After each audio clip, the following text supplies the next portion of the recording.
hit the refresh. Nice. Are we live? We should be live.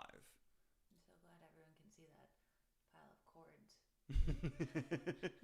We never claimed to be professional. We just claimed to be live. I haven't solved that yet. That's a solution I'm working on. So We've only lived here for a little bit. People understand. I know, but I don't know. I expect better of myself. So let's go. Hello. Hope you don't mind the wet hair and coffee. They do. They aggressively, violently do. No. Yeah. Okay. I'm right here, so if you can Just put the between us. mic between us. I think that's the best we can do. Yeah, until we get an actual proper setup, maybe. We could be doing The Office, but this is easier. This is easier, and we're lazy, and it's Monday. And Okay, so this is going to be a little bit shorter because I do have to get to fantasy news today. But my initial reactions were the first episode of Act 2 was really good. The second episode I was like a little more iffy on, but then the third episode I like got where episode 2 was going and setting up, and then the ending decided to remove my heart and crush it. That was kind of my rating. So my rating would be number 1 would be the third episode, then the second episode, then the first episode. You? I think for me as well, although I know. So I've already consumed everyone. We're going to just start the chat saying, yep, already consumed all of Necrit's content on it. Already consumed everything Shnee's put out on it. So we'll have probably some crossover because I agree with a lot of what they said. But I think for me, since I'm not a League player, yeah, number 3 hit so hard that I kind of walked around the house for a while not knowing what to do. Well, okay, you say it hurts so much, but every time I look over at you in the last 24 hours, you're rewatching it, hurting yourself again and again and again. Yeah. I think I've seen you watch through Act 2 3 times. Hey, it says the volume's really quiet. Is there a way we can turn that up here? Oh, yeah. Hold up. Let me, actually, if you could just turn the knob on the left, the one that says gain. This one? Yeah, just a little tweaky tweak. Little tweak. Too much? That's probably good. Yeah, that's good because it's just touching the yellow, and that's where we actually give it a little more of a tweak, little touch, little touch.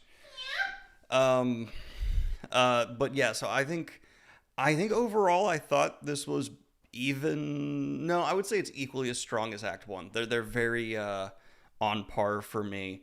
The emotion was more there. I think the storytelling, the like actual narrative, was a little bit weaker.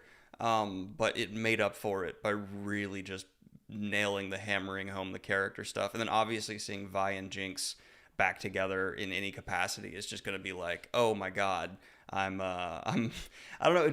I had a moment where I was like, would Vi just not kill Jinx? But then that sisterhood comes into play and you're like, yeah, she would begrudgingly go along with this.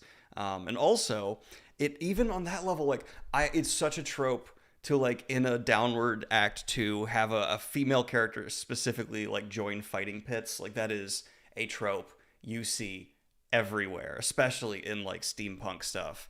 But they pulled it off like better than most people because also Vi was like, I thought they were going to do the thing at first where like Vi was winning nonstop all the time, but then you see she's also losing a whole bunch and in horrible condition. Well, it's more of the downward. Sorry. You good? It's more of the it's so close. It's more of the downward spiral that you're seeing rather than like the yes and no. It's more of the progression that they're showing, and I think that's what a lot of people are struggling with. And I think I'm trying to give as much grace to because the animation is more beautiful than last season for me. Like you have given artists enough money to really go hard with showcasing the almost unexplainable in a way that's so graphic and beautiful. Like I'm so blown away. But it does feel like for me, whereas Act 1, I kind of gave it a pass because I'm like, we're sort of wrapping up the first season and we're needing to get all this fallout kind of told in a way that's real quick. So Act 1 to me made sense that it was a little kind of brisk of a pace. Act 2 for me, I will say the writing, while I see exactly what it is they're going for, and it feels like they're trying to get all these different storylines to feel very solid, it's almost feeling as if we are moving at too breakneck a speed now for the writing, because the dialogue for me did feel a bit I want to say like predictably blunt on certain aspects. For sure. I mean, especially, I think someone even mentioned in chat, the whole Caitlyn thing. It's just like, okay, Caitlyn's arc now almost doesn't make sense because she did this whole authoritarian thing, hit Vi. Like I even talked about in the last live stream we did, like, would they need to really address that emotional moment of her striking Vi, and instead they erased it. So that's what I'm saying. Like narrative, it's a bit weaker. Like there's things where I think I'm going to end up enjoying season 1 more than season 2, which is a shame, but season 2 is still really good. They just are go, go, go, go. And it's like, people are going to hear that and they're like, oh, he's negative. I'm not negative. I still think this is so much fun. It's just, they are pedal to the floor. And I'm actually going to cover this in tomorrow's Fantasy News. One of the writers involved in the show just responded to a Reddit thing. Is like, we planned 2 seasons from the beginning, no question. The reason you see some stuff about budgeting 5 seasons was purely a part of like I think he said like negotiations. I need to reread the story before I cover it in Fantasy News. I thought they said it was like a prank or something that went out of hand. I have no idea. But so to me, it makes sense that a lot of people are feeling like this should be more seasons because it does kind of feel like it's 2 seasons crammed into one. Yes. The end of this 3rd episode especially feels like it could have been the end of a season. And it's like, this could have been a full season in itself. Also, I just want to say, in terms of people pushing back about what I said about Jayce last live stream, I was right 9,000%. The entire like problem at the end here is Jayce coming through and being like, I'm the main character, I'm gonna do a thing. And everyone is like, dude, oh my god, stop. He just needed to sit down and be humble, but he could not because he's going insane, and he is my himbo mess, and I love him. I agree with most of the chat here that's saying like Caitlyn felt very rushed because, so like I guess we'll start off here by kind of putting in some critiques, because Daniel and I figured we put Arcane up here. We're gonna just kind of like click through it to kind of but we're gonna try to click through it to keep on track. But before we get started, I think I just want to address like the overall like Act 2. Oh, can I actually just ask you a clarifying question before we move on? If I can answer it, how the heck did Jinx know about the plan? Because you see Vi and Caitlyn plan it in the valley. She gets beat up in the valley, tie her up, and then suddenly when Caitlyn is coming in with the other people, Jinx is just waiting there with a sniper rifle, and at no point did they tell Jinx what the plan was. I was very confused by that. I don't think she did. First of all, can you turn off the continuity camera? They're getting thumbs up bubbles for everything. Oh God, I'm so sorry. Yeah. So I'm trying to keep an eye on chat here. So thank you for letting us know about that. I interpreted it that she didn't, because there was like some anger with seeing Caitlyn, but then Caitlyn helping. I don't know. That was a little like blurry for me. And I even rewatched it and I still was a little blurry on that. But, I'm interpreting it that she didn't necessarily know, and she was kind of watching things play out.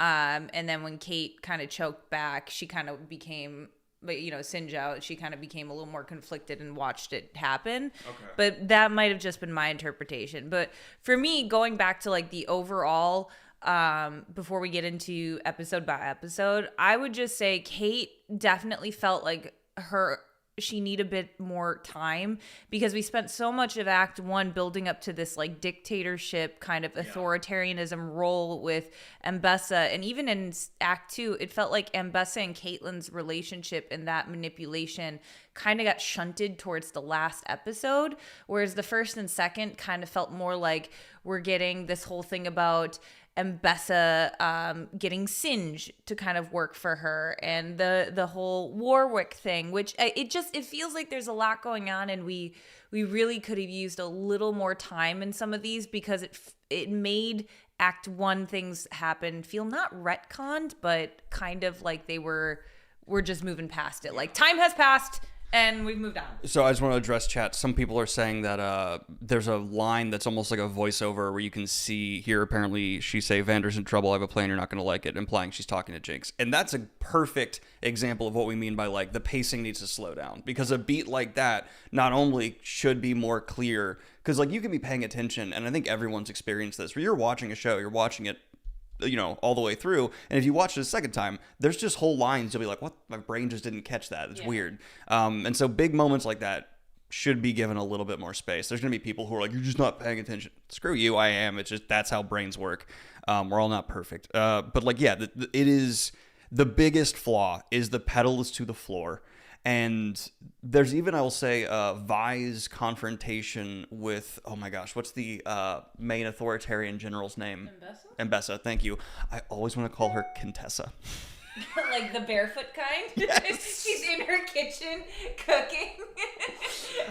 But like, so like, that I feel like could have been more dramatic. But those are most of my negatives out of the way. And I think from there, so much was done so successfully. And I specifically want to talk about, I'll call her Parallel Powder, and the whole arc. We'll get to that. Can we get to it starts in episode 1. So I want to start in episode 1 how there is a episode 1 is where we episode 1 we don't follow her much. Episode 1 is do you want to go through this so we can let's do that this rather than bounce around, because all 3 episodes have blended in my head because we watched it 2 days ago. Yeah. So like last time we bounced around, so we're gonna try for order this time around, and we've got it pulled up here. And I will say I agreed with you this act that there were certain parts of the music video element. Like, don't get me wrong, I want to be quoted right here. I love this visual storytelling with musical atmospheric kind of punchiness. I just don't know if it was necessarily delivered either at the right time or the length of it wasn't working in certain aspects for me, because I love the introduction of the Jinxers. Because that is a part of the lore that like it really could have, you could have spent this whole time saying Jinx built up a following afterwards and blah, but we didn't need it. We just got it in storytell format.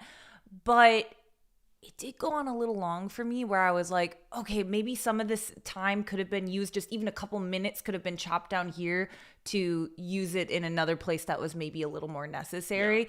Yeah. And I want to again reemphasize, I love visual storytelling with the music. I think more than you do even. I have been really enjoying the way they're able to tell things happening without the typical like we must either exposit or show, like it's kind of moving by quickly. So I get that. And we opened up episode 1 here, and I now don't have faith that in the next 3 episodes we're going to address the fact that apparently Caitlyn jumped into bed with one of her inferior officers, and like that's what I mean. Like her whole conflict with Vi seems a little undercut because it opens with her in bed with another redhead, by the way, which like way to signal to us it's a rebound. And she's in bed with someone else, and I'm sitting here like, okay, I thought, okay, there's going to be a big emotional thing. We're going to see some great character drama. And we just see them perfectly in sync planning later. None of it's addressed. They're just moving on. And it's like, damn, I really wish we had spent some time on that. Because now if it's brought up in Act 3, I'm going to be like, well, you guys are already over it. Like, you're already working together. Because like when Caitlyn attacked her in the valley at first, I was like, oh, this is going to be bad. Yeah. But then they're just, Yeah. No, sorry, I hope this isn't making noise every time Maddie was like 12. Dude, Maddie was a jump scare for me. When we opened up and that hand slid in there and the little orange bits of hair, I was like, ah! And it wasn't even, I don't even want to say it was because like, oh, Kate can't, find someone else or move it. Like clearly a large amount of time has passed, but it just like reeled me, because that's the part of the story which I felt had been so well kind of set up, the complexity in season 1. We get season 2 act 1 where we're seeing that really start to kind of crack and form, and then all of a sudden it's just like Maddie, and we were like, whoa. So I don't know, like I guess for me, I'm trying to see how important of a role Maddie's going to be playing here, like because she was set up to be this person who kind of like admired Vi, followed Caitlyn, and then now she's the closest, and I'm like, are the writers just gonna have her play that and that's it, or is she some sort of other purpose that's trying to get close to Caitlyn? Like, what is? I don't know. I'm like, I'm not really satisfied with her route as a character quite yet. Well, here's the thing. I think we're going to have a lot of this just boil down to dramatic conversations in Act 3, which I just wanted to see a little bit more of that. Like, it's just an ordering issue. I'm sure in Act 3, a lot of this stuff's going to be addressed. It's just, I wish there had been some addressing of it before we were showed. They can still work together perfectly. But I also want to talk about So we're getting back into episode 1 because Yeah, we keep jumping before we do ahead. that, but I just want to address something here before, because I see you moving on to this. I also agree. Yeah, we know that she's a rebound girlfriend. Like, that was clear. Like, we get that. It's just, I wonder if that's going to be all she is, and, like, then we just move on, because it kind of feels like a beat, and then we just, okay, and now we're moving on to While we it. were watching it, you pointed out a great parallel in this Jinx parallel powder scene, if you want to get into it. Oh, yeah. So this when we were watching, so we moved on past the Maddie jump scare, and we went to Jinx with the Beatles. And as soon as it started, I looked at you and I'm like, oh my God, the emotional damage I'm having right now. Because, Vi used to tell these stories to Jinx and sometimes, or to Powder, and Powder would get scared sometimes. And so Vi would have to go and defeat all the monsters, so there was nothing there. So to see this played out in the visual format of like a child's perspective, imagining these monsters and having Jinx be telling it the way that she clearly remembered her sister doing it, it was such a touching kind of healing moment. And I think for me, that's what made Isha's character throughout the entire arc so emotional for me, because you were witnessing her absorbing so much of Jinx's characteristics, because that's who she met and who she was drawn to, but like forming a positive kind of spin on those Jinx characteristics. And in turn, Arcane had Powder, who Jinx thought had died, who Jinx thought had washed away in the water by Silco and gotten rid of. Powder is coming out a little bit more and more, even though it's not Powder from the past. It's like healing the Powder that she couldn't have been. Yeah. Like she never was able to be. And I think for me, just this was the first pillar of a pantheon of wonderful moments. And I really loved how they made this monster thing, because it's such a wonderful sibling moment. I'm so used to worse writing. Sorry for that bar being in your face, by the way. I'm so used to worse writing than we get in Arcane. I keep having to remind myself that the little girl is real. She's not a dumb is it a hallucination powder? Because I'm just used to bad storytelling. But also, I want to say, someone brought up, thank you so much for the super chat, Daniel. Really appreciate it. Stoneward Thug. Shout out, fellow Daniel. Least favorite act. That's fair. But it's still great. Side tangent. I have been blown away by the mixing of 2D and 3D animation, getting Mad Mistborn vibes at times. Cosmere animation. It would be a dream come true to see this same team tackle Mistborn. That being said, you'd have to stylistically change it a ton, in my opinion, because this is steampunk. But Mistborn is not like Mistpunk. It is very dreary and dark. So I think they'd have to shift their stylistic approach while keeping the technical angles all the same. I'd love to see all the transitions they do and between different animation styles. It's just Arcane relies on color. It is a major part of the visual language of the show is color. Mistborn is gray. A Mistborn adaptation is going to be 85% gray. And I think that would be a challenge for them, but I still think I would absolutely adore seeing this team take it on, because they'd easily be able to accommodate the different, they'd have to find something to replace that in their storytelling, and they could totally do it. Yeah. So I want to get to, we're talking about early on with this relationship that's building, but then we see, what's her name again? Isha. I want to call her, I'm so bad with names. I'm dying slowly, and so are we all. Anyway, I love this setup of her kind of so there's a thing where you can often be dumb kid, they don't understand what's going on, but Isha, they're kind of doing the opposite, where they're relying on you thinking this is just a kid hanging around Jinx because she's cool person, but in reality the whole arc they're setting up for her mini progress is her understanding more than Jinx. She knows what Jinx is to these people. She's trying to use the symbol that Jinx is ignoring, because she, yes, does clearly view Jinx as a maternal figure, but at the same time, she is still a product of the streets, and she is trying to also make Jinx do what's right for this cause that she sees building up. And she may not obviously understand the nuances of it, but she still wants to be a fighter, and she wants to be like Jinx. And seeing Jinx not live up to Jinx's potential, because she even literally says Jinx is dead, I don't know, that really got me. That was just such a in my skin, I love this child, don't fail. And then as soon as the ending happened, which we'll get to, internally I was just wow, Jinx is a bad mom. Oh my God. So I interpret Isha in two ways, like the purpose of Isha in the story. And there's a lot, but like there's two main ones for me. And that Isha is supposed to use as a tool for us, not in terms of the placement in the story with the characters they're interacting. I mean what Isha is supposed to do for us, the audience. And the first one is that there were some people, and I don't think this was exactly intentional, but there were people in season 1 who found Powder to be annoying and Vi to clearly be this big, bad, cool, like she's so cool, she's so tough, and like people were like really harping on Powder. Like we even got into it last arc where we were like, you do not slander Powder. She was a 9-year-old child. She ran away because she's scared. She like clearly is not a developed person. You cannot hold the child to the standards of an adult, especially in this sort of world.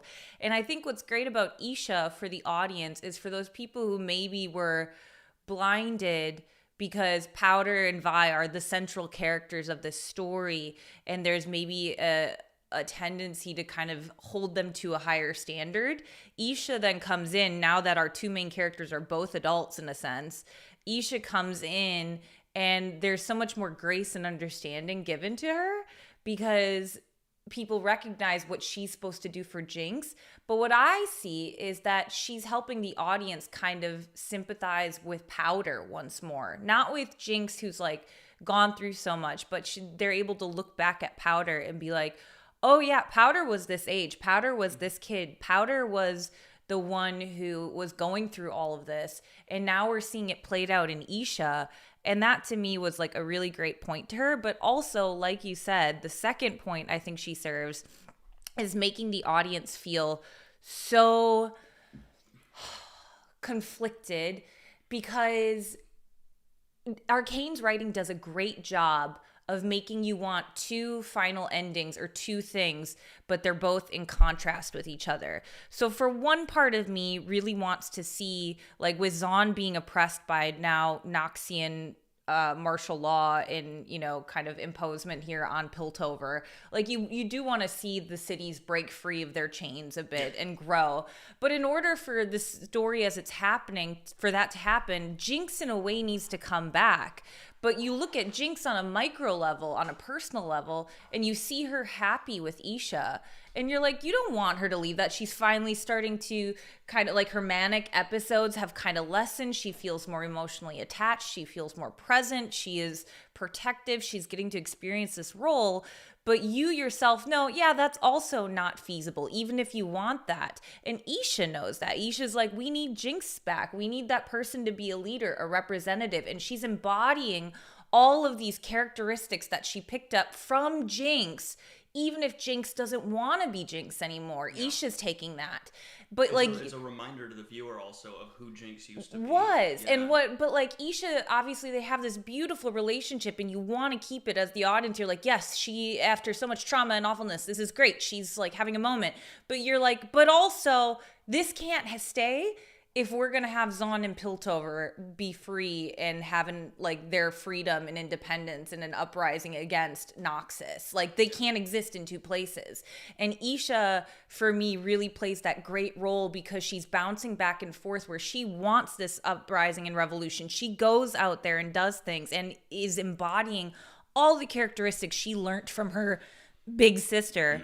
But then at the same time, she comes back and you're like, no, sweet baby, just stay, please. I love that it's conflicting always. I want to talk more about specifically, so like every character is kind of interesting in this second season. Obviously they're growing and evolving as characters, but a lot of the times we're seeing them also devolve. And I think that's a big thing for Vi. It's funny we had people trying to blame Powder in the last live stream, when in season 1, I blame Vi more. Vi was still basically a child in season 1. She's like late teens. I'm not sure her canonical age, but to me it was communicated she's like a late teenager maybe. Vi? Yeah. I think she's in her 20s now. 20? No, but in season 1. Oh, in season 1, yeah, she's a teen. She's like a late teens. Like 9. Which, yeah, so I'm not trying to say that like it's clearly her fault, but a lot of what happened with Powder and stuff was because Vi lost her cool. She ended up hitting Powder, and she right, I'm not trying to blame her, but she also hits Isha here. And then you also see in this season in Act 2, Vi is absolutely losing her cool. She's in fighting pits doing just incredible amounts of drinking, just being a total slob, whatever. That's like a consistent part of her character. And it's, to me, kind of funny that people tried to blame Powder, a child,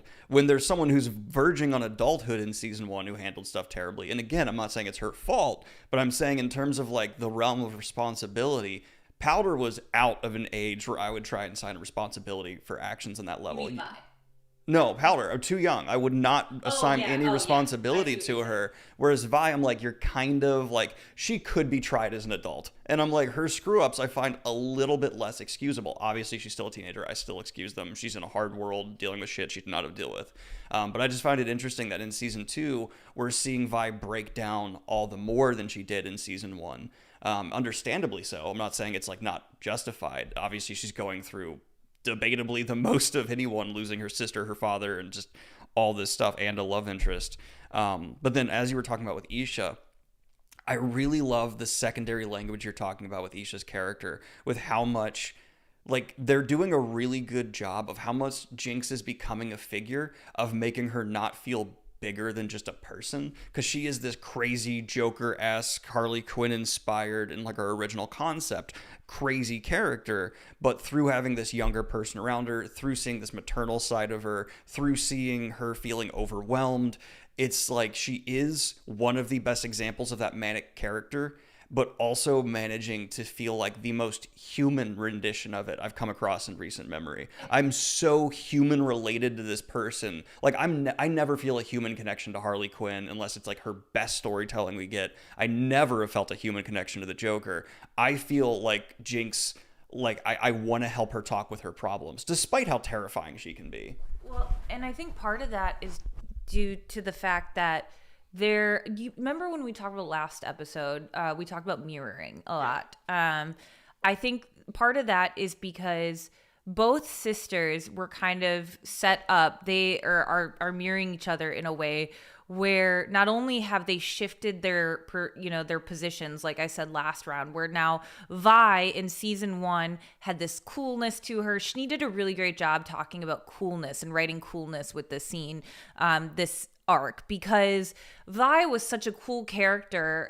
She was so comfortable in her skin. She was confident. She moved around the Undercity. She was like tough as nails, taking care of the people she loved. And now flipped it on its head, where she has no one, nothing, doesn't know who she is. She's literally hiding her identity, drinking, numbing, all these things. Whereas now we see Powder or Jinx, who when she was Powder was so kind of neurotic and kind of all over the place, anxious and grieving and traumatized. And then Jinx pre Fall of Piltover with Silco again was being kind of cooped up and kept in this way where she was sort of pinned down, but now she is so in her skin. That scene where she runs into Isha, she needed such a great breakdown talking about how she looks and feels so much more comfortable with, yeah, that's me. I'm up on that board there. That's me. I ruin lives, whatever. Like, she's just in her skin now. And part of that's from clearly just empty grief and not knowing what to do. But what I love is that we're getting these parallels sort of going on, and it's not just Jinx having it with her sister, but it's Jinx internally with herself. She's no longer that kind of chaos manicness. It's now a much more focused, kind of settled and grounded way. And I think that's what the writers were going for, which is why some people maybe felt like, oh, the reunion with the sisters were a little kind of abrupt. But I think that's what they were trying to imply, was that we've reached a point where they've now flipped, and now we're meeting in the middle because they've both seen from each other's side and each other's perspective. Vi now knows what it's like to be Powder, having no one, having nothing, feeling ungrounded, feeling lost. And Jinx now knows what it's like to have a sister, to have someone she has to care for, to have people looking to her to lead a revolution. And I think that also goes very well. You talked about her humanized, like how she feels so human and you feel so connected to her now. And I think the writers do a great job of juxtaposing that to what Zaun and what Piltover has made her to be, which is this larger than life figure. There are chem barons and criminals and gangs and all these people trying to get this force that is Jinx, who has destroyed Zaun and Piltover with her manic craziness and whatever. But really, it's just a girl who's just lost and sad, and everything around her has fallen apart. And I feel like you get this larger than life image, but the reality is she is this one thing that's separate from everything going on, yet she is the most important part of this whole story. She's the one that started that war firsthand with her rocket. She's the one that inspires the people and unites them of Zaun to lift them up. And so to have her be so, I don't want to be a part of it. I don't know. I just think there are such great mirroring parallels of things going on in this story. This is such great writing. I hope that made sense. Okay, I think we do need to move through the episodes a little bit more, and we need to talk a little bit more about like what's going on in these direct episodes, because as we go on, we also talk more about I want to talk about specifically the brutality we see from like the upper world against the lower, because immediately in the first episode there's this checkpoint and we see someone grabbed, tortured, and manhandled while they're standing in line, and it results in this like color explosion and all this stuff going on, and it's all orchestrated not by Jinx but instead by Isha. And I want to know, oh sorry, we had a couple more super chats. Let me get into that real quick. Thank you so much for the super chats, Sam 3399. This is my favorite arc. Good, I'm glad. I really didn't mind the breakneck pacing and thought it was exceptional. Good. Love that young Vander and Silco flashback. Oh my god, me too. We'll talk about that. Hashtag Jayce did nothing wrong. I disagree, and we will get into it. But okay, so in terms of like the first story, I feel like it spent a good amount of time just trying to actually emphasize, really from a writing perspective, a good choice, the like escalation of conflict. Because like in terms of the lower versus upper city, we even see like a rally going on. I believe that's in the first episode, right? The rally at the end, or is that not in the first episode? No, that is in the first episode. Great. And that's really smart because there, as you're talking about, there is this like hyper personal connection we have to all these characters, but like secondary to all of it, there's this societal conflict, which deliberately, as you were highlighting, is very divorced from their personal conflict. We're seeing from a writing perspective a really neat like. All of it feels out of control and chaotic, which matches the emotional state of our characters, and I love that. And so when we finally get to, Jinx being forced into a position because Isha is taken, that she has to then go to this prison and try and free her, it kind of has this moment of like, is it going to be something Jinx can actually live up to and do? And I think they even have a little joke that complements that idea where she tries to turn herself in and a guard is like, who the fuck are you? Like, you're not Jinx. Like, go away. And then she ends up just taking the guard's uniform, breaking in. And the first time I got chills this arc was when Jinx is standing there and letting all the prisoners go. And there's this awkward, like, she doesn't want them to touch them. It reflects her trauma really, really well. And then they all start just putting their hands on her and showing it almost to me, and I could be reading too much into this, it communicated this silent moment of understanding where they're like, you are our figurehead. Thank you for coming and saving us. But there was also this, like, you aren't the only, like, I don't know. To me, it kind of also signaled, like, you aren't the only reason this is happening. We love you. You're this figure. Thank you for saving us. But what you've done is enough. Like, this is enough. And we believe. Like, it was really complicated emotionally. I need to rewatch it to figure out exactly how that scene made me feel. But it's probably my favorite scene from episode 1. I also... Oh, Mike. I think the affection that she found with that as well, like, because you gotta remember, like, Vi gave her affection as a sister, but Powder was very kind of closed off, sheltered, I think is the word I would use. Powder is very sheltered, and so I think to have such affection because she'd grown up being a quote-unquote Jinx, and yeah. So she kind of had this terrible self-image for herself. She even says it again, like, that's me, ruiner, I ruin lives and whatnot, like, you call me if you need me to screw your life over. And so to have so many people just coming up and without words, just like sort of thinking, it's the affection and the quiet camaraderie. I think that for her was hard because she didn't really get camaraderie in her group. Like her sister extended things to her and welcomed her along and like encouraged her, but like Milo and Clagger weren't exactly her most supportive people in her group. And so to have a whole following give her like this feeling of not only you did something, but thank you for doing this, thank you for accomplishing that, like that to me was a cathartic moment for her that maybe she really struggled to process. And I think the animators did a great job of leaving in all those microfacial expressions, like those little twitches and things for all the characters, not just Jinx, but for all the characters, of seeing the complexity of the emotions going on inside. It wasn't just like, oh, thank you everybody. It was like I don't know how like there was confusion, there was it was well done. But I also think before that, more tense for me was the scene of having Mbessa and Jinx, two characters who have never really interacted, be in the same room with each other. Have they never interacted?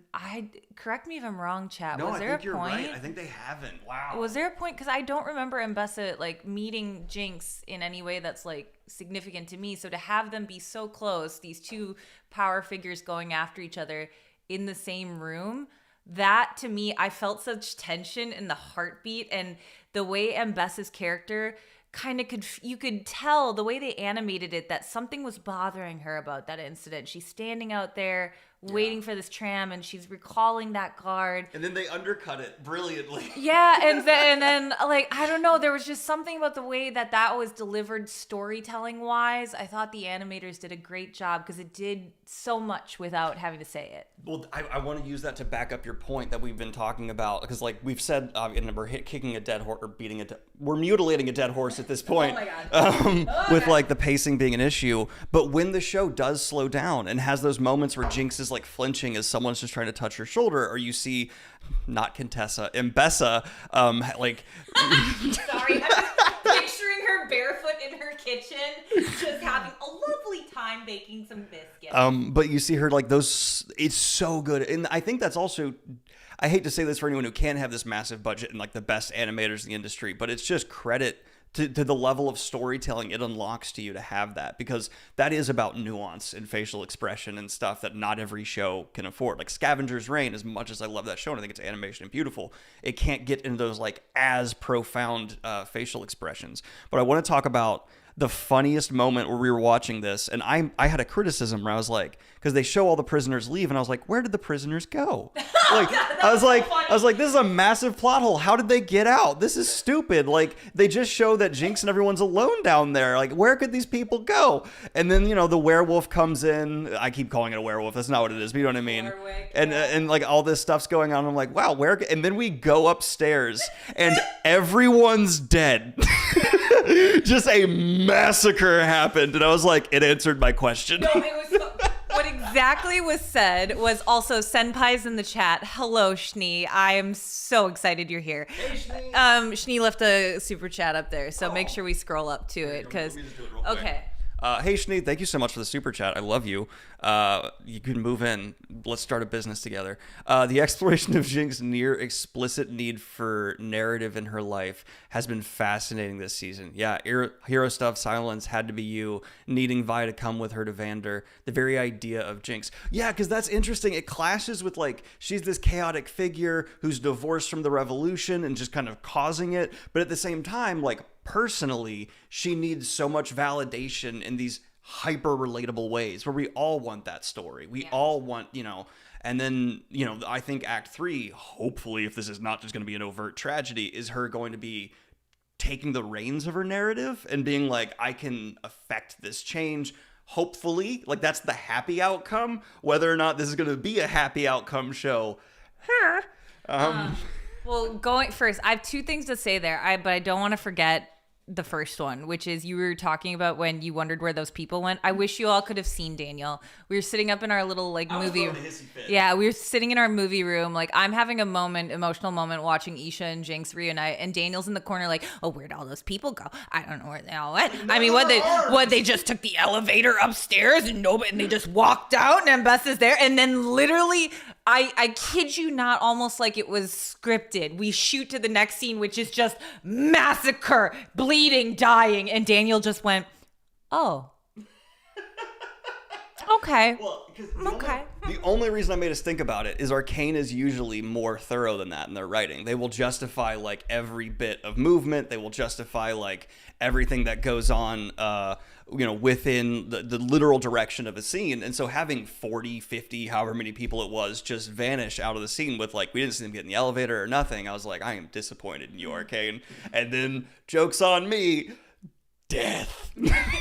But like going back to the second point you were talking about, Shnee's comment about seeking out narrative and what like Jinx's progression is going to be. I mentioned the last talk we had that I felt like Isha was going to be that part that kind of helps Jinx heal an inside part of herself so that she can reconcile both Powder and Jinx, and that her storytelling or her line for the end, whether it is her leaving Piltover, whether it's her going with her sister, whatever it may be, I feel like Jinx's narrative needs to come to some completion where, for it to feel good for me, she needs to be one whole person again. It can't be this Powder or Jinx, because for me, narratively, Arcane season 1 was about choosing, do you want Powder or do you want Jinx? Who are you getting?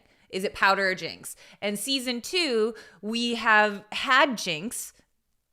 Like Jinx was there, and now Jinx herself was like, Jinx is dead, and Powder was supposed to be dead, but Powder's coming back, and now Isha is gone, and we were basically like, okay, who are we getting still? And I think narratively for me, it makes sense that it's not going to be one or the other. For Jinx Act 3, I'm anticipating that it's going to be a combination of both. Jinx herself, Powder herself have to come together and reconcile both those parts and then do whatever is best for her as a person. And that might be leaving Piltover. That might be leaving Zaun. She might not be the person that they want. I have a question about that. Sorry, if you don't mind. I don't know the League of Legends world. I know you've been doing more research. How much is there outside of these cities? So much. Okay, there's a lot.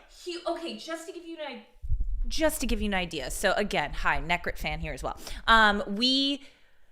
Those wolves, you remember the wolves that were mentioned for Warwick that were brought in? We saw Singe bringing in these like dead wolves that in their hearts were beating. He was doing all these surgery. He literally hunted them in a cave. Do you remember those quick flashes?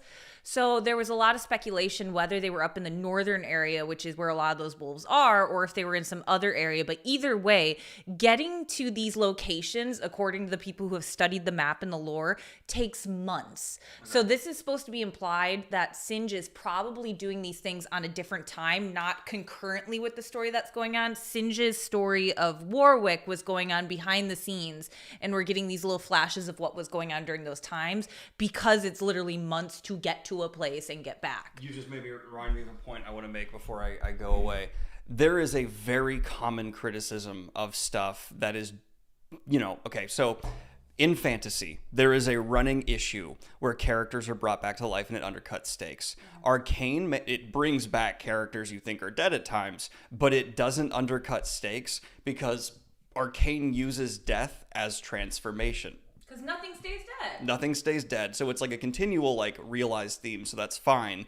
And the fact that they don't stay dead is a horrible problem. Like, yes, their father had this, like, incredible emotional arc, but it ended in tragedy again. And so someone coming back from the dead, now in Arcane, if I see someone die and they come back, I go, no. Like, I'm like, stop, please, let the dead rest. But think about this. Think about how Jinx has not only killed Vander once, but Silco. She thought her Milo, Clagger, people around Jinx. That's why she's like, people around me die. And now Isha has died. And now... Is Isha gonna come back? No, I'm just saying, like, imagine emotionally for her. Like, this is the most well done kind of exploration of grief, I think, for me, of a show, because grief isn't just losing people to death. Though, like Violet and Powder lost their family, Vander lost his friends and his dream of Zaun. Jinx lost familial figures, parental figures, her childhood. And then there's the loss and the grief over the differences in economical and societal status as a whole. Like, for me, this is such a great exploration of grief and pain that the human experience goes through in such a grimsicle world, that I think that's what makes it so emotional, even with this breakneck speed, is because there's something everyone connects with on a level, even in this kind of world that's so much larger. Sorry, I'm also just sitting here picturing Isha coming back as like a demonic Chucky doll. And I'm hoping that's not a thing. That would be too far. That would be like parody of what they've managed to do so far. But I want to compliment what you're talking there about, like, having this world that feels so disconnected, but everything that's going on feels very relatable. I mean, we even have like a cult leader who's misusing powers. He thinks he understands, but he doesn't. And like, obviously that's why we're seeing Jayce come in, and like, memes aside, Jayce's actions are, you can understand where he's coming from and his fear of this power that this guy who's using does not actually understand. And like, yeah, memes aside, I do have criticisms of Jayce's actions. Maybe don't shoot someone in the chest without talking, but like, it's also, okay, sorry, that moment where he does kill him and then everyone collapses like droids, and then there's like this, yeah, I was getting Pennywise vibes. You remember when they did the Pennywise thing? With the dead kids like hanging up in the air? Oh, that was crazy. But like, there's always some kind of like parallel resonance you can take from it and apply into our own. So like the cult leader, I mean, I think you and I made like a Jonestown joke in reference to each other while we were watching it. And you know that like that false idea, and that justifies his Jayce actions to like a bit, is like as one of the most dangerous things in the world. Having a new power that people don't really understand, that they think solves everything and heals everything, that can really result in some of the greatest tragedies possible. And so this person's power is running out. He is able to do some good with it, because without him being able to do some good with it, it would just feel like everyone here's an idiot who's not actually understanding what's going on. We see him heal the beast and calm it down, but at the same time, there's just these little hints again and again and again within this peaceful place that some healing is happening. Even Jinx and Vi are kind of healing, coming together. There's this undercurrent of like, yes, their relationship in life is so toxic that this compound can provide them a little bit of breathing room, but this is not safe. At no point in them being in this place did I feel like it was safe. Yeah. It felt like okay, we're no longer on the beaches of Normandy and we're just in occupied territory. Okay, you can kind of come around and breathe, but don't let your guard down. And we see that exactly. I mean, I think someone even commented earlier that there's some signs that like all the people were just puppets. I didn't catch that. If that's true, fantastic. I think that's awesome. I don't know. They're really good at keeping such high stakes, such unimaginable fantasy. So I'm lost. I'm losing. I don't have the words. You know what I mean? Before we go on, because I know we want to keep plugging through this, but I did want to talk about that ending scene where we're at we've gone through the scene of getting through the jail and releasing people, and then when Warwick comes in. So I have to say the breathing, the opening and the breathing and the like kind of air moving in the elevator was so terrifying. Or tram. Sorry, I said elevator. Through like the little tram was so terrifying. It was such a great buildup, and the way that the animators had. Again, you brought up this with the Black Rose business, with Mel's character, when we see these different styles of artwork, where we see these different styles of paintings, like with the grief that we had for Caitlyn, or the magic that we had going on around Mel's arc. And now with Warwick having this kind of bestial sort of viewpoint that we're following, and it is so well done because you're following the scent and it's such a hyper focused vision. You're not really focused on anything else. Did such a great job of building tension, and then we would have this small release of tension, or like you'd put a pin in this tension and then go back to Jinx being down there in the basement with Isha, and then we come back and it's getting closer and we see that it just tears into Mbessa, and then there was just a great constant ride, I think, of tension, and that built up to the scene with Jinx and Warwick fighting, and seeing Jinx care so much about Isha and willing to do anything to protect her, you know, to get her out, telling Savika, take her, get her out, and I'm going to stay here, I'm going to do this. And to have that fight scene, it was so emotional for me because it wasn't just like a normal fight scene. It wasn't the fun fight scene that we got with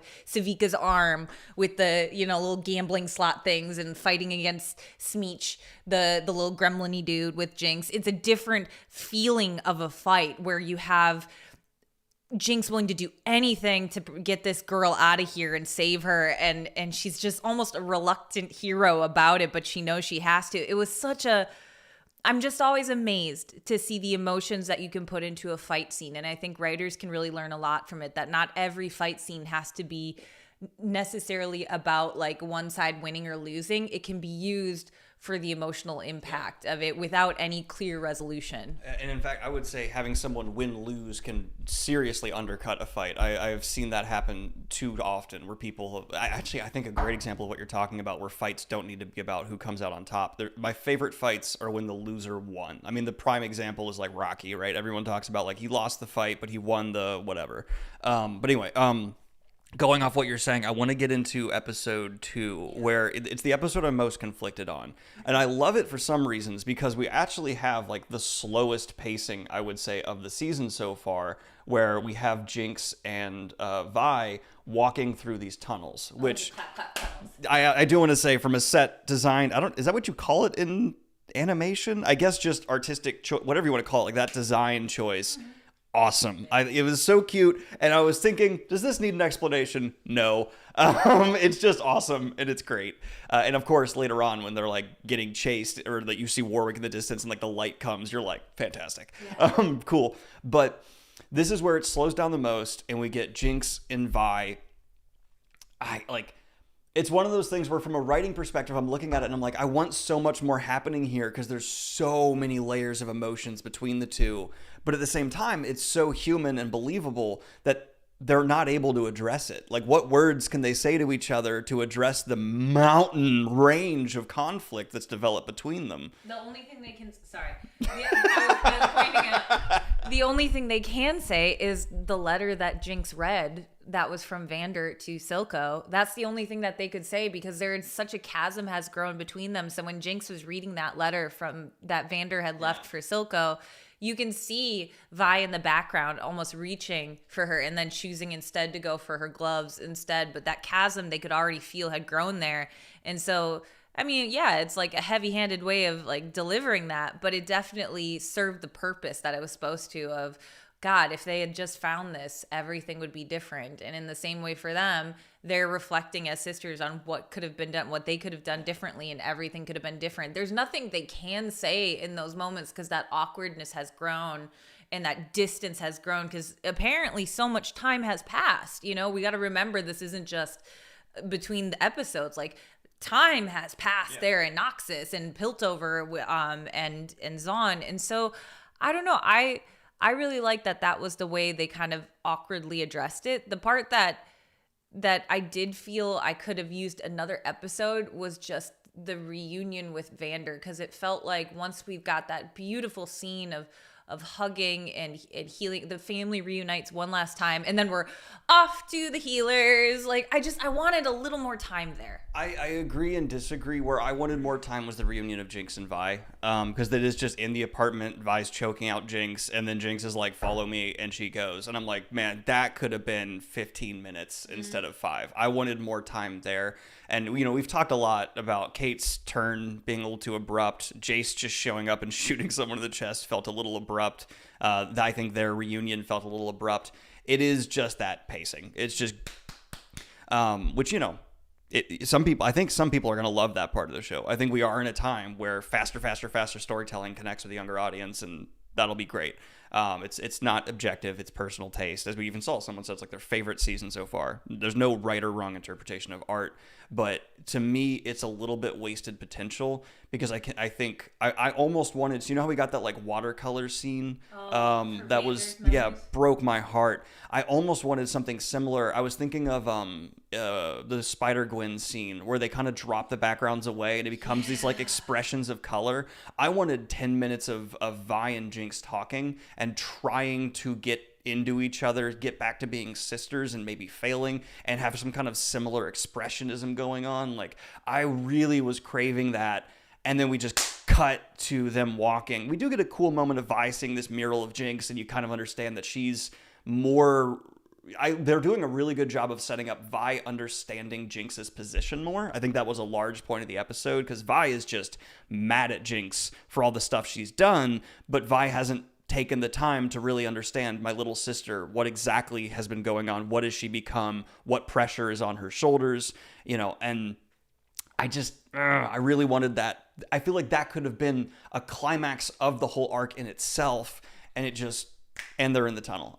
Damn it. But the Warwick reunion, holy crap. I mean, when Jinx is walking forward, unsure if her sister's dead, and she sees them hugging, it's so funny how in any other show that could have been corny, too nice, too over the top, but I was just sitting there like, they're hugging! Ah! And then like Isha comes in and hugs too, and I'm like, I love all of you so much, but my question is, how did they get him to the compound? Because I'm very curious what having this giant dude walking through to get to the compound, did they just go underground the whole way, or... So go ahead. Sorry. Remember, Zaun has all sorts of creatures. Like, there's the fish dude that works at the fish market that's literally, like, the size of a house. Like, For sure. But, like, if someone spilled a drop of blood near him while they're walking, all of a sudden it's... Like, you know, that's why I'm like, we have, like, this Dr. Jekyll, Mr. Hyde situation where I'm like, we even see when he's walking through the compound, someone, like, hits an anvil or whatever it is, and it sets him off. I'm like, how did you get him there? Without him, like, just tearing through a school bus or something. I was like, God damn, you guys are trusting. I was gonna say too, so I don't like disagree, but I had a different interpretation of the mural scene that Vi had. For me, it was kind of like what I said last week, where I feel, she's recognizing Jinx's position, but I also think there's sort of this, again, loss of self and confusion, because Vi always had this idea in her head based off of being a daughter of Vander and a daughter of a freedom fighter, that she knew what she was fighting for, and then she viewed her sister as the enemy for so long, and then to see her sister painted as this mural, for me, instead of like understanding Jinx's position, I interpreted that as Vi just feeling more confused and more at a loss, because her girlfriend and the people that she even worked with, and like, they gassed the underground, you know, they literally choked him out. I felt more complex, conflicted feelings when she looked at that, because it was like, is my sister bad? Yeah, she killed a bunch of people, but like, is she this ultimate evil, or is she representing the problem that I've grown up with, that I know? Like, Vi's from the underground. She knows the problems the Enforcers have. That's why she couldn't put the badge on. And so for her to see her sister represented as this figurehead, I don't know. I felt like she was more struggling with that than anything. Well, I think Vi is also struggling with the fact that, like, we happen to have it paused on that exact scene where Jinx is telling her to throw in with the Pilty goons who murdered mom and dad. Like, Vi is the traitor. I don't, that's actually more insulting. I endorse piddle goons. But like, Vi is the one who like is self-righteous, but if you really objectively look, she's the one who has not stood by her cause. She is the one who is turned, not, I don't want to label her traitor. That's not fair, because she is justified. I want to make that clear.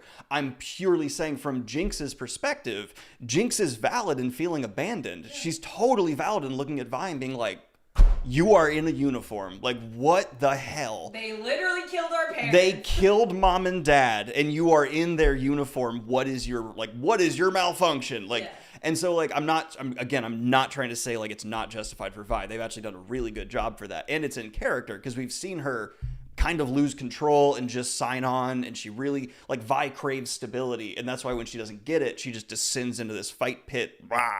And so I don't know, I amazingly somehow more relate to the terrorist Jinx than I do to Vi in terms of the decisions made, because Vi is acting in a selfish way, in a sense, where she's trying so much to find the stability, the family she wants, and she kind of got that in Kate. And I guess that's why, like, I get that Kate was never fully going to be a dictator, like, her arc is going to be going the other way. I just wish we had gotten more beats of Kate coming to those realizations rather than the minor conflicts she had with Barefoot Contessa. And I wish that, like, that's what I'm saying, like, all of this, and I'm sounding redundant, can just be explained away with, we need to breathe more. Yeah. We need to have more moments of these characters going through these places. And again, people are going to go, well, I'm inferring it, so it's fine. That's great. Mm-hmm. I'm the guy who likes the Wheel of Time, which explains why the curtain is a certain color thematically. Yeah. So I'm just in a slightly different point.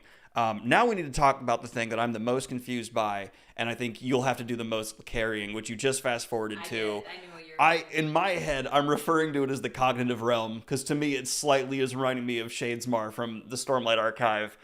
Take it away, because I need to pee if you don't mind. So yeah, you sure. Go nuts. Hi everyone. We're gonna just hang out for a bit. I'm gonna take my heating pad and put it on my neck because my neck is sore.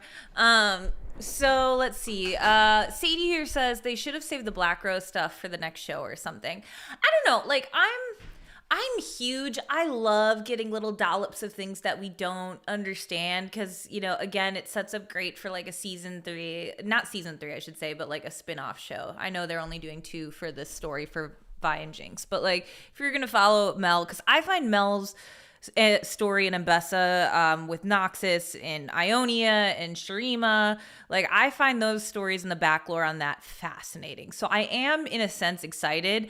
I just feel like, again, it was too fast. They're like really they've like confirmed things quite bluntly.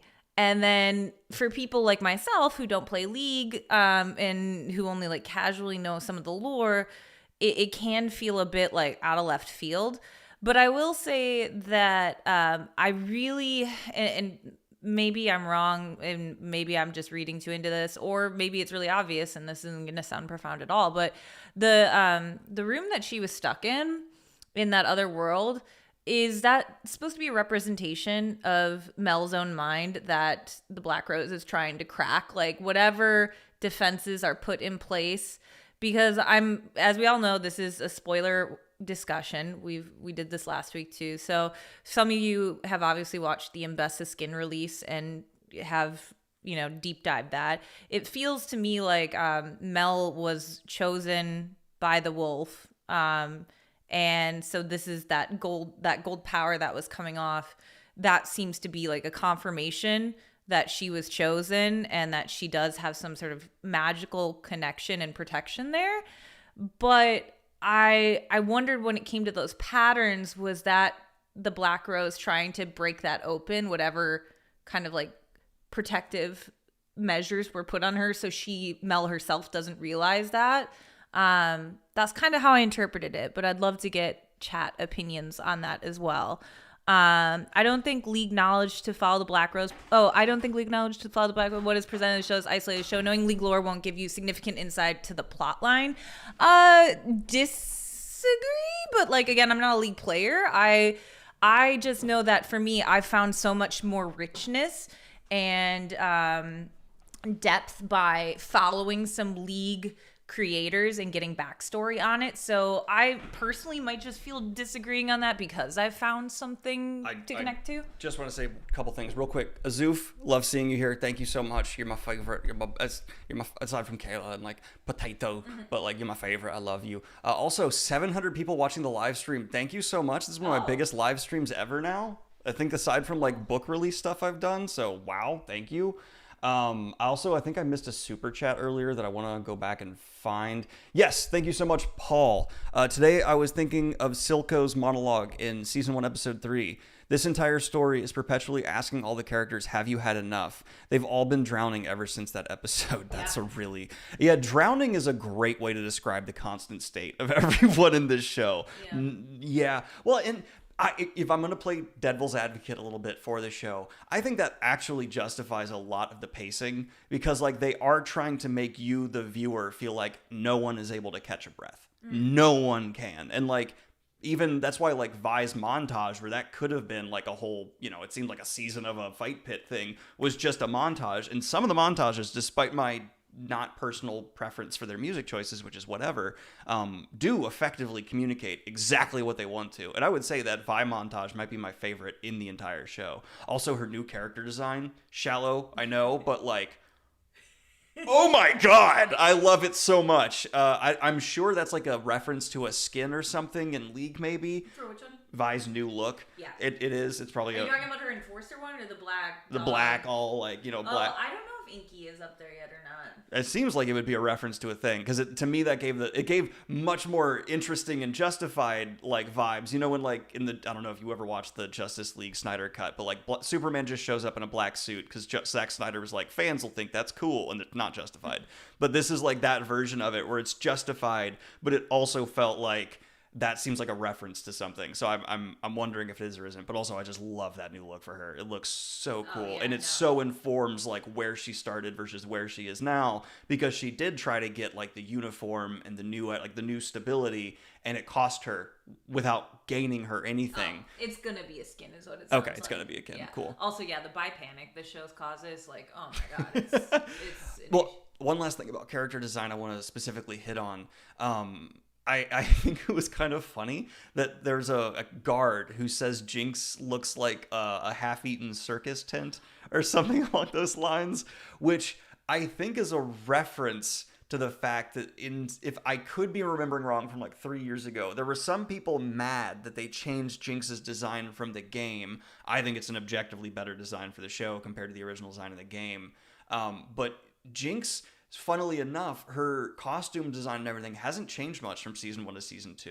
Mm-hmm. And I like that because we are seeing these people like go through and like Vi got a new uniform and then she had to take it off. So like her whole thing has changed. I think Jinx hasn't changed much on a character design because what she's going through, what she's in, her position, it's the same. And it's about all this stuff orbiting around her while she's trying to just get something. Whereas Vi is popping around trying to gain something too, but she's doing it in a very external way, where Jinx is doing it as much more internal. Anyway, sorry.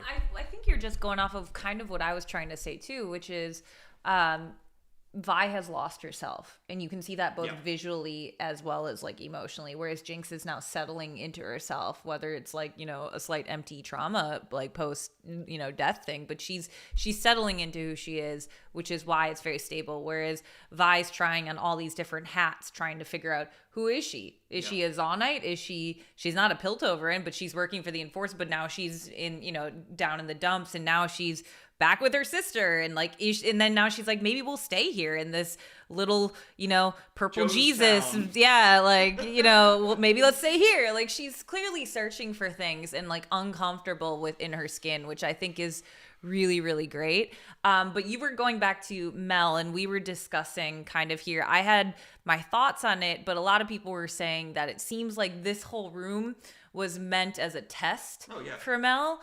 For me, I was kind of interpreting it as possibly she had some like guards put in on her mentally, like a block put on her, so that like because it's she's got these gold things on her body as protection.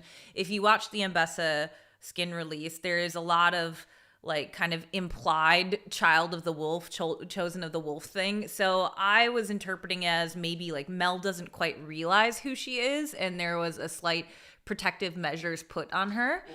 Sorry, correct me if I'm wrong, but Mel's magic is meant to remain kind of, you don't fully understand it. So like, we're not meant to fully get. So it could be a mental block, but I think I disagree though, because I think we get direct dialogue from the creature that was proposing as her brother that like says this was all a trap. Like, it says like something along the lines of like, oh, you saw through this, like, okay. And I may need to rewatch it, but I thought there was a line of dialogue there. And then what I liked most about Mel's, Mel is an interesting character to me because I love her. I know she's got a lot of power, and she's maybe the one person who doesn't feel like she's out of control of her power in a way. Like, she's very like, on top of it, but at the same time, like obviously there's bigger players at that are pushing her around, but the visual language of what's going on with like her caressing her brother's face before slamming it into the wall, and then you get this like these chains coming around her, what is going to come out the other end of what she's going through, it kind of scares me, because she is this special person, right? We even get this like, oh, you are the child kind of thing with her, and that means like, I doubt this is Arcane. Someone said earlier, if you expect a happy ending, you're not paying attention. I agree. So like, what is going to be spit out after she is black rosed or whatever it's gonna be adjective, I don't think, but like, yeah, but like it's going to be terrifying, because this is the most direct nightmare fuel through the animation language we've gotten in the entire show, and that's coming in the same season we're getting a werewolf that also like breaks the animation with its intensity, which I don't think we specifically mentioned, but like the blood trail animation, spectacular. So also, sorry, super chat. Really enjoying the live show. Thank you. One thing: how did Jinx and Warwick escape prison? Was it okay? We checked out that too. We were not sure. Oh, I think they just, how do you stop the werewolf from getting out? I think that's, and then our question was like, how did they get through the city when an anvil like sets him off? Honestly, I don't know. I had to see my disbelief. It's suspended right here. It's suspended. Well, if I have to say, it seems like there is a lot of like underground tunnels and stuff. So maybe maybe they climbed down that chasm the tram goes over, and then they walked. So I don't know. Yeah. But we do know Warwick ends up back in those tunnels and doesn't kill thousands of people, which even when he's chasing the blood trail, I'm assuming there's a lot of property damage. You just suspend your disbelief a little bit, how this monster's getting through the city, not killing a ton of people, not constantly causing a panic and a riot. It's representative. Take a deep breath, suspend some disbelief. It's fine. Yeah. Real quick thing, because I noticed we have 700 viewers. We said this last week, but Daniel, not a League player. I'm not a League player, but I do know a bit more lore than him. He does not know anything about the Black Rose, about Shurima, about Ionia, about the Solari, or anything. So if everyone could just like keep that on wraps. I know we would love to discuss it, but Daniel's kind of hoping to experience this as a non-League person straight through. I'm not watching the Act 3 trailer. I'm enjoying this too much to have like, I want to take it purely. And I'm aware that like, yeah, he ran off and Jinx followed. That's like what physically happened, sure. But like, to me, it's like, but there wasn't a bunch more dead people. Like, oh, this is a bloodthirsty werewolf who, when, as I said, like we see a reaction to like every stimuli from him. Also, is it directly explained? So what's the connection between him? We see this guy cut his hand, drop the blood on the ground, and then presumably miles away Warwick reacts. That's just magic that we just hand wave away, and it's just hand wave magic. That's fine. Like because it's Singe's blood, and Singe was the one who made him. That's why he's not triggered by other like bloods. But then again, we have the Isha moments. Like I don't know. Because he reacts to Isha's blood. But I think that's like all stuff that I kind of feel like you're an asshole if you're like really trying to nitpick. Yeah. And maybe there is justifications in lore, and that's fine. But like, I just kind of justified it as he's a shark. Like, he can smell the blood from miles away, and he's trained to pick up that guy's blood, and cool. Like, I'm fine with that. I'm not going to have a problem with that. Yeah. Someone said blood resonance. I don't know if that's a thing in the games or not, but cool. Yeah. Oh, and apparently it's a skill he has in the game. So cool. We're tying into Warwicky things. I do, just because I know we have fantasy news to get to here soon, so I'm not trying to like make us late, but talking about Singe, because Singe is such a more prominent character, and you even said last act, you're like, who is that dude again? Am I supposed to know him? And I was like, yes, Daniel, he is. To be fair, his appearance changed a lot. Did it? No, it didn't. Singe looks exactly the same as he did before. He looks exactly like how he did when. I thought he wasn't wearing the face wrap originally. Might have popped out now and then, but no, he's kind of always looked like this. But yeah, Daniel saw Singe and he's like, am I supposed to know him? I'm like, yes, Daniel. Yes, he is very much there. But it's been 3 years since I watched the first season. I will say the Dr. Revic thing for me. So again, as a non-league player, I didn't get it at first, but after watching background. I think it's really cool how they're tying in his character to other characters and the implications around Oriana.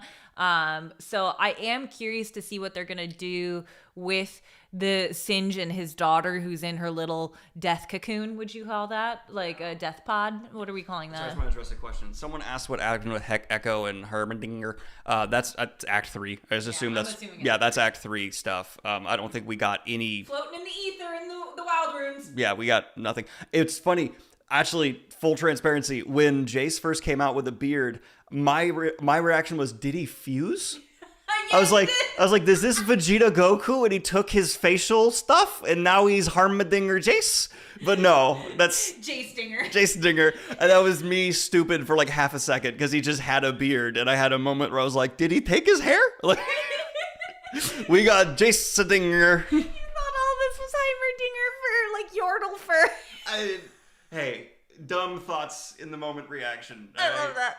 But I will say I do like getting more Singe because he was getting these little like kind of post-credit sort of drops at the end where we're like, oh, he's out with Wolfson and he's making things, and that he was the teaser guy, and he was kind of always like this little background shady character for Victor and for Silco and for all these people. So to have him have a much more prominent role, I really love it because he's just so darn creepy. Like when he looks down at Isha and he's like, don't worry, little one, we're not going to be here for long. And I'm thinking to myself, dude, you don't care if she lives or dies. You have absolutely zero care about this child. Like when Warwick's coming and he just shuts himself in and he leaves them out there, no warning, no nothing, not like big bad monster come to murder everybody.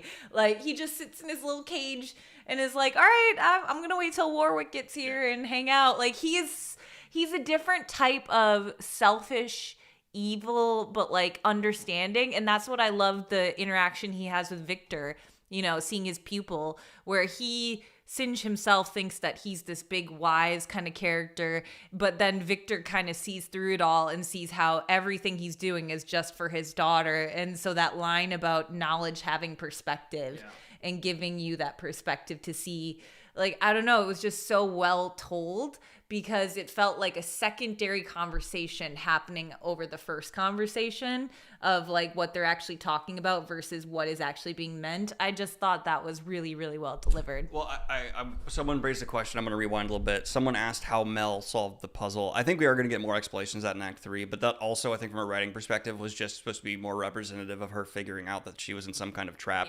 because she figures it out right when her brother moves in a way that's impossible, and I think you saw her brain go like, oh, this isn't. So it's supposed to be like from a writing perspective, I think it's fine because it's metaphorically representative of her going like, this isn't real. And so she solves the puzzle at the same time that she figures out that she's in a trap, and that's the whole, like, that's why that's happening in that moment. But I do think we will also get more of an explanation of all of that in Act 3, if I had to guess.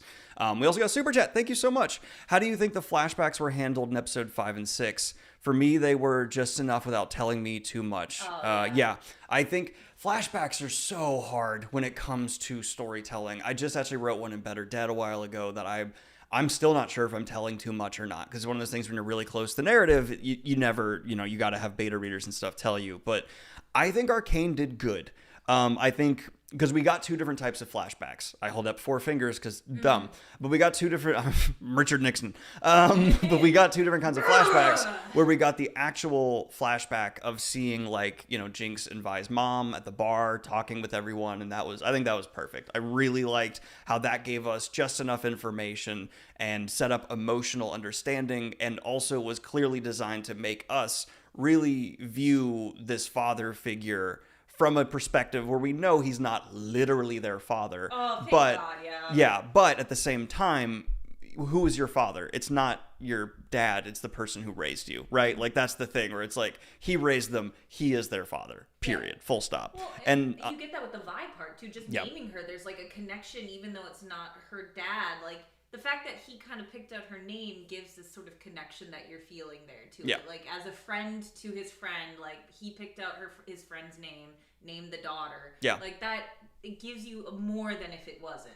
And then on top of that, the other kind of flashback we get is the memories with that really beautiful abstract watercolor. And that, I just, no notes. That was It is flashbacks, like, technically, because it's memories coming through, but I think, like, again, it's a perfect usage of flashbacks in the context for the show, because it was kind of a showing, not telling, literally. Like, there's no dialogue, I think, the entire time. It's just us experiencing these profound moments of fatherhood from their father, that help ground him and overtake the beast temporarily, at least. So yeah, I think both the flashbacks. Great question. Thank you, Frederick. Really, really well done. And yeah, I think there are no notes. I think I have a good use of flashback, but I understand flashback a lot of the time messy. Well, and I also wanted to say I just really appreciate the fact that they didn't make the mom of Vi and Powder be in a relationship with either Silco or Vander, have like this love triangle. I just really appreciated that they were friends who believed in the same thing. Like, their mother had a relationship. I think he was name dropped as Connell, is when I rewatched it. The father's name is Connell, of Vi and Powder. Okay. But, like, unknown character, doesn't really matter to any of us here on screen. But the people that matter, Silco, Vander, and their mother, the fact that we get to see their friendship, see the dynamics, and know that it wasn't a romantic one. There was just a passion and for Zaun and what they believed in. It makes the actions in a similar way. And I'm going to drop an IP that I wish I didn't have to, but it reminds me of how I always loved fan fiction stories of the Marauders from Harry Potter after I finished reading Harry Potter, because like I followed this trio of kids who went on all these adventures, but then when I learned about backstory of their parents and what their parents went through during this war and during these fighting times and building the Order of the Phoenix and all these things, like I got really into that as a kid, of like their backstory of the Marauders and reading about that. And so for me, oh my God, hi Sam, hi Slew, oh my goodness, everybody Slew's in the chat, say hi. To me, it gave me a similar feeling of where I'm like, I want to stay in this world longer because I love exploring what their dynamic, those three, what they were going through, what their life might have been like. And being able to see those flashes and those glimpses, it really made it feel more well-rounded and just so much more depth to it. I also want to address something that Azuf said. Did you see that the Caitlyn charcoal montage was fully hand-drawn in actual charcoal? I didn't see that. That's amazing. Yeah. And that's... that's the kind of thing where animation, it's just an art form that I wish I had been appreciating it longer in my life. I used to fall into the anti-anime animation snobbery, and it's just now as an adult. It's funny. Like, everyone used to tell me, like, as you get older, you won't like anime as much, and it's the opposite, right? Because I think also we've seen it. It's a fairly new art form relative like to the entire history of art, and it's only just improved and become a more important medium of storytelling, because as we know, one of the hardest mediums of storytelling is writing, because it's just words, and words are a imperfect form of communication. We are trying to communicate beyond words. Ursula K. Le Guin has an amazing essay about this, where it's like, you as an artist are trying to break through what words cannot express. And then, visual mediums, they're able to do it in ways that words not necessarily can. And then animation is able to just go fully like whatever. It's just, we will break into the, there's audio cues, there's audio effects, there's visual stuff going on. And I don't know. It's just, it's so cool to see this show be willing to be like, no, we're going to actually just show you storyboards to represent grief. Well, and like, that's just... I love, because I remember when we first started dating, you were still on your not big on anime thing. And I had some pushback because I gave you a big giant TED talk on Attack on Titan. You hadn't watched it yet. And I was going through and telling you how I was getting emotionally. You might not remember this. I fully do, because then I remember the time you came back to me after getting into anime and starting One Piece and things like that. You were just like, I can't believe I've been missing out on this. I could have sworn I started One Piece before we started dating. No, you did not. Okay. You read it one. I think you read one thing and you kind of put it down. The same thing with Berserk. You were just like, yeah, it's not really great animation, but you were in your like kind of anti-anime phase. And I was living in Korea at the time. And we got into huge conversations, and I was talking to you about Tower of God and like all these things where I was just like, absolutely not. I will not have this anime slander in my house. But like, to be able to see it now represented outside of the formats that I'm so used to seeing, and in a much more artistic way, like these paintings that they're putting out, and it's not just one style. Like the typical Arcane style is so breathtaking with its brushes and like the use of strokes, but like you get to see the sort of whimsy in it with that little pew that they had with the little smoke that comes out of Powder's gun when she's like waving it around in front of Isha, and then you get that little pew. It's almost like a cartoon homage, whereas like another when we see the grief being painted in charcoal versus the watercolor of Vander versus like the scratchy graffiti of Jinx's kind of schizophrenia coming through. Like, I just think it's so great. And you brought this up last week about how the different forms of this medium really tell a whole different kind of story just by the way that they're being presented. Yeah, and that's why I think AI is the future of it. No, I'm kidding. Oh. Oh my God. No, I'm totally joking. So I want to continuing on the story a little bit. So we've addressed actually a lot of the stuff in episode 2, but at the end of episode 2 is where we start getting into the Jayce thing, which I feel like I memed on it too much because people think I like actually hate Jayce. I don't, and I think his conflict with his, I mean, it's kind of, I always am a fan of when the apprentice becomes the master and he's talking to his friend who's literally like a borderline god now. And I assume his apprentice is a character in the game too. Are you talking about Victor? Yeah. Yes, but Victor is a little different. I really like what they're doing with Victor's character right now because it's different from the game-ish. Okay. Let's leave it. I don't want to spoil it, so let's leave it at that. But like, it's the power dynamic shift. I was trying to pick up if part of Victor's motivation is ego in having someone who used to be like kind of his second, not like literally like they were partners, but like, you know, their dynamic was Jayce did what he wanted. But I was trying to pick up if any of it was that, and I don't think so. I don't think Jayce is bothered by like, oh, he's literally above me now. And it does come down to this fear of a lack of control and this fear of this power this guy is wielding that Jayce thinks is, what's the right word? Not evil. I don't think he thinks it's inherently evil, but he thinks it's, well, no, I think you don't consider Cthulhu is not evil in the sense like Voldemort is evil. It's a power that is beyond, right? And that's what I think Jayce's read of it is. Correct me if I'm wrong, but I think Jayce views what this guy is submerging himself in, or that, let's be honest, Jayce submerged him in as something that is too dangerous. So, you know, that's where my read is. Correct me if I'm wrong there. Well, first of all, yeah, Daniel words are hard when talking off the fly. Not apprentice, partner would be a better term for Victor. Well, I mean, the power dynamic was, you know, there's even the frustration in the first season where like Jayce is just doing stuff and this guy's like, yeah, but that's also because Jayce was appointed counselor, whereas he was not. So it's more of the power dynamic of their roles. And like Victor didn't want that. So apprentice wouldn't be the right word. They were partners, but they were clearly splitting in different directions.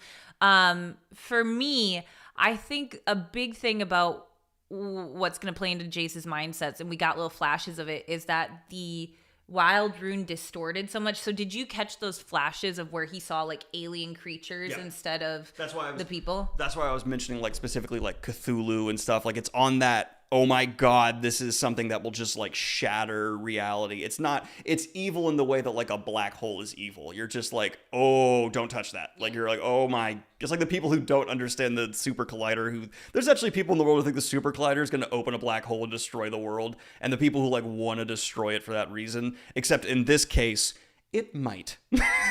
Where you're in Jayce is kind of justified in that way. Yeah, I don't know exactly. I think that's going to be Act 3 because, again, we don't know where Echo and Heimerdinger are in terms of the Wild Rune. And they're in his beard. They're just right here. If you zoom in really close, microscopically, there's just a little Echo and Heimerdinger hanging on here.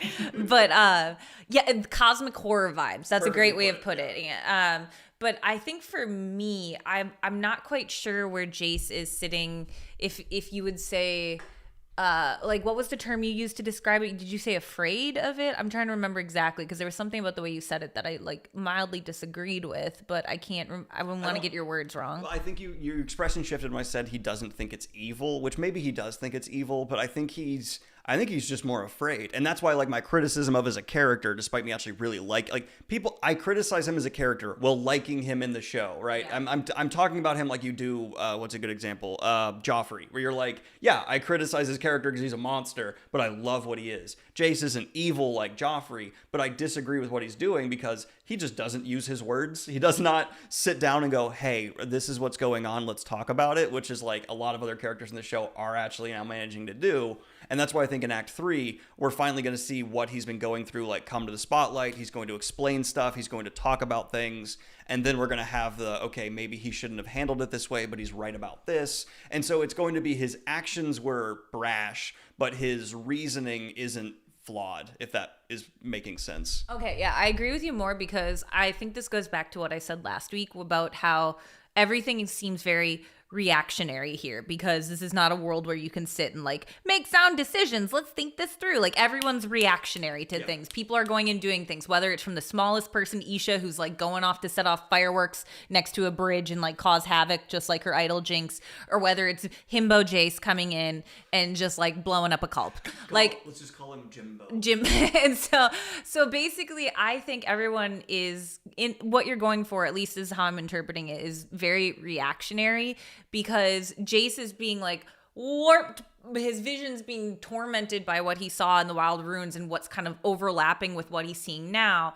And I think somebody in the chat mentioned there's like this kind of like effect that they both were affected by the Arcane, and the Arcane itself and the Void itself are kind of using and manipulating them both, Victor and Jayce, kind of as tools, and they're both kind of working against it. Someone just put it perfectly. He's out of line, but he's right. Exactly. And they're even communicating it in the frame you have up on screen right now, where like sorry, hold up. I accidentally just pulled a cord. He was wrong to commit this murder, but his larger, oh my God, I feel like a threat right now, is correct. And I think they're even communicating that by like spraying the blood on the lens. They're like, this was brutal. This was reactionary. This was wrong. Sorry, continue. But I really like how, once again, I'm going to keep talking about these freaking mirrors and these parallel storylines, because we literally did, like, I felt like we were in a whirly gig sort of thing, where we went from Jayce and Victor at the end of season 1 being like, okay, Victor's like, we must destroy the Hex Tech, and Jayce is like, okay, Victor, and then all of a sudden we heal Victor with Hex Tech, and then Victor's like, no, bad, you didn't do what I said, but then we spin around again, and Victor's like, no, I was emotional, and Hex Tech is great, look at what I did. Meanwhile, Jayce has gone from, no, Victor, the Hex Tech saved you, I did a good thing, to all of a sudden getting sucked into Hex Tech for God knows how long, and coming and being spat out and being like, I must destroy this. Like, we're just constantly being whipped around, and I just think that's what makes you, the like audience, so I don't want to use uncomfortable, but like you're hanging on for the ride, kind of, because there's no clear path of like, this is clearly right, you're not paying attention. It's like, maybe. Yeah. And I really am, and I like that this has kind of been left in the air for me a little bit. I'll get to the super chat in one moment, Curry. Yeah. Thank you. But I just want to, there's a really interesting, yet to be resolved theme building in Arcane. And to me, that are these powers inherently evil, or is it humans using these powers and humans' flaws that are making them so? Because you can say, like, yes, Jayce is correct in that, like, this stuff is hyper dangerous. But is he correct because our ability to use them is going to be flawed and we can't handle it, or is it somehow inherently evil? And I think whatever the resolution is with Mel is actually going to answer that theme, because Mel is obviously literally in the heart of one of these things, and it seems pretty evil, so maybe it is some natural evil or some greater entity evil. Someone said maybe Jayce saw like the full Arcane. And I get what you actually mean by that, but my dumb brain went, Jayce got to see the writer's room like Bugs Bunny and was like, no! Well, I interpret I'm going to call it the Black Rose room, which is the red area with the thorns. Nightmare Place. That to me is a completely different than the Arcane that Jayce and Victor are working with. And the reason I say that is because the way it is drawn and depicted for both Victor and Jayce's interaction, it's that weird webby, kind of iridescent, sort of textury spiderwebby things, whereas the red room is very vine and sharp.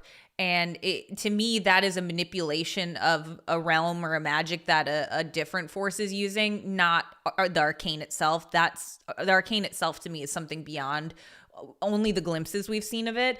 And the reason I say that as well is the arcane to me is very clearly dealing with time, in the passage of time, whether it's forward or backwards, because we start episode 3 with seeing the ending of episode 3, but Victor is seeing it and he's viewing all these things in this kind of cosmic celestial realm out of order, and that's why at the end he kind of goes, oh, I see it now, like I understand. And so for me, Mel's place is not the same as what they're dealing with. Sure, yeah, I sorry, I must have misinterpreted what you said, because to me you said like the Mel's room. I was like, that to me is a different place. No, I meant more like they're similar and they're these above powers. And so I think the answer of like whether like they are above what like Jinx and Vi are dealing with on the street. And so my thing is, I think similarly a theme will address them as one possibly, or it'll address them as two. And that's where I'm left kind of trying to figure it out. I should have phrased that better. But like I'm trying to figure out, will they be as like one, like it's not their fault, it's humanity's using them, or will it be a different answer where like one of them isn't necessarily bad, but how humanity used them is bad, and the other is an inherent evil? That's where I've been yet to see an answer, and I'm sure the lore has answered it and something along those lines. There's been implications of certain things, but it goes to what I was telling you about last week, where I'm talking about those micro versus macro stories, because now we've set up so well from season 1 and act 1 these micro stories of the connections between all the characters, and seeing them mirrored up the line all the way to the point where we've reached the arcane itself. And I think that's helped and benefited the story a lot, because we're able to follow those macro stories a bit more, or at least keep up with them. We don't know what's happening exactly, but we're able to keep up with them because these micro stories all mirror something that is meant to imply. And I want to say, I don't want us to get, like, when it comes to those kind of cosmic things, they should be answered on a theme level. I don't think they should be answered on, I don't want the scene where someone sits down and goes, this is what this is, and this is how, I hate that happens. Unless it's handled masterfully, I'll criticize it. But let's get a couple super chats real quick. We missed some. Thank you so much for the super chats. For sure, we will get a Jayce flashback with what happened. For sure. And that'll completely pivot how we interpret his actions. But I will say, regardless, I think his direct, absolute murder of someone with their back turned was not good. Don't do that. A hammer too, like sharp. He brought the hammer down. Jayce go bonk. Jayce go bonk. Then we have another one. Did we find out what Salo was? Is that how you say it? Salo? I thought it was Salo, but like when somebody's Salo. But also we could call him like Dramatic Draco. That's what I was talking when Jayce came back out. It was those cores that were around. It was like one of those two cores, and I took it as he was taking a refill. I was interpreting it as there were like breakdowns of, you could see the corruption going on, because there was corruption on those things. I thought he was taking the corruption to Magic Jesus, Victor, so that he could like kind of do the thing he does, which is like contain that corruption or heal that corruption the way he healed the Shimmer, and that's why he was bringing those. But I could be wrong. Because his power is like purple, so does healing that corruption also like juice him? I don't know anything. I don't know if it heals him or juice, because I interpreted this. Which, by the way, can someone point out, how did Singe have that line where he's like, you can tell that your powers are running out? Like, Singe, what? You don't know what? Have you been spying on Victor? Like, how do you know? Mad scientists get to know anything. That's a writing. Mad scientists get to know everything. That's a writing thing as old as the mad scientist trope. Silo was taking the barrels with gemstones. Okay, so it was like for me it was like the community is like running off that power. I thought he was taking stuff to like help. I almost just said communist community, so it came out community. I thought you were going commune community. You're like community. Because they are like. Okay, so let's get to episode 3, because we need to talk about it. Yeah, thank you for pulling it up. This community, First of all, again, I want to talk about something shallow. The actual, someone said the design choices for all the stuff. Yes, it's just so cool. The colored glass, the dome structures, the webbing, and it also complements, I'm amazed at how well they're able to craft all these different environments that do feel like they're in the same world. Mm-hmm. It's so cool how many visually engaging just environments they've constructed that do not even seem like if influenced by the same real world cultures that simultaneously feel like they can operate in these same planes. So I just want to say, for whoever the art director is for all this stuff, kudos, well job. I have to record Fantasy News Day, and I'm already running out of words today. I'm so done. Can I actually, first get to your super chat. Thank you so much. I don't know, I know it's dark, but anyone else find it funny that Jayce nearly shot another kid? Wait. Oh my God. Yeah. Brother needs to stay away from kids from now on. That's because, and that's where putting the memes aside, my clearly what they're trying to communicate to us with Jayce is that he is becoming radical. He is just out of control. He's literally standing in a market going tripping at one point. Tripping out. Can I respond to something Sure. that sparked something? Okay. Bear with me on this. I think it's Data Ross says, I think Singed is guessing and saying what he thinks will convince Victor. And this actually goes to what happens at the start of episode whatever this is, 6. Episode 3 with when Mbessa and Caitlyn are talking as well. I absolutely love how manipulation is done in Arcane, because I am so used to people, the audience themselves, being aware that one character is being manipulated, obviously. I think both Singe and Mbessa think they're manipulating both Victor and Kate well. Singe is going in there saying oh, I can tell you're losing your powers, acting like he is of a level of intelligence that is this high enough to either meet Victor or talk down to Victor about this, and here's what you need to do. This is what you need to be doing. You have to do this. This is the best thing. And Mbessa is even much more trying to be much more manipulative, because to Caitlyn, she knows that Caitlyn isn't the type to take, this is what you should be doing. You should be doing this. Instead, when Caitlyn is there kind of in a debating place of what should I be doing, and Mbessa chooses to put her almost on a pedestal and be perhaps you're stronger than me. Perhaps you can do what I cannot. You strong, wise person. And making Kate kind of view herself in a way. And that to me is such a much better manipulation than being no, you can't, this is what you've got to do for this reason and because I'm doing it. Instead, she's being you know what, maybe you're right.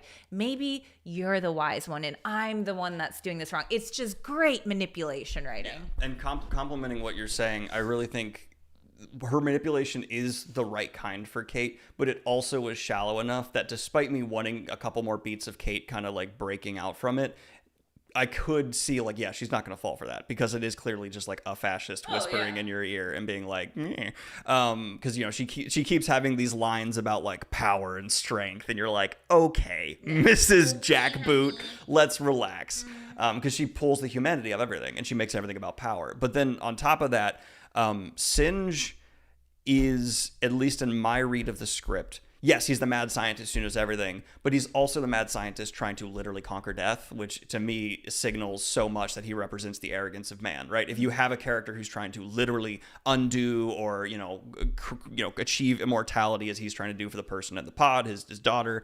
Because he's the equivalent of he's the mirror, the foil to Heimerdinger. They're both these levels of intelligence. Right. He's the intelligence without the wisdom. He doesn't understand the limits, and that's why he's got the character design resolved because the cost of the arrogance there. So I really love that type of character in pretty much any script where someone is shown as I want to conquer death. I love that. It's also one of my favorite subversions in Freerin, not to take a left turn, but in Freerin there's a character at one point who's I want you to help me conquer death. And of course everyone who's ever read fiction ever is you're gonna be evil. But then Freerin manages to do this double twist on it, where actually someone was just trying to get Freerin to make a friend. And it's really well done. So I love when people are able to be oh, I know your expectation for someone saying that, and nope, flip it. But yeah, I think he's a great representation in Arcane of the arrogance of man. Yeah. Can I get to real quickly the artistic representations. Hubris is a coward's word.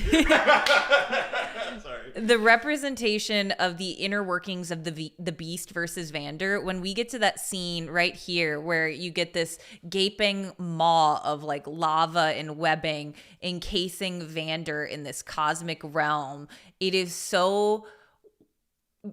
Like, I've never read or like any H.P. Lovecraft, but it's what I imagine that cosmic horror to be. This sort of like visual representation of when Victor is going through into Vander's mind and trying to save that. And it makes it all the more heartbreaking because you see how close he's getting to like containing this, and you like, because you can see the vast expanse of how big this grip it has on Vander, and as he's trying to bring it closer and closer and like kind of bring it down, and then to have it all be ripped away again, it goes back to what someone in the chat said before of Silco's line, which is like, have you had enough? Have you, the audience, had enough of being so close to, like, we literally get to see Vander holding his children one more time in this beautiful place, and like Victor seeing what could possibly be, what the possible outcome is, and then it gets ripped away again. And like, it's just, have you, the audience, have you had enough? Are you able to keep going with this? Are you big sad enough? All right, so we got through the watercolor. We talked about that before, so we can pass that. We've talked about all of this stuff here, the confrontation between Vi and Kate. What about the plan that they put together? The plan itself is cool. I just wish... I'm a little conflicted on it because it did feel like, okay, we get the Jinx line delivered and like informing her in a voiceover, and then it's...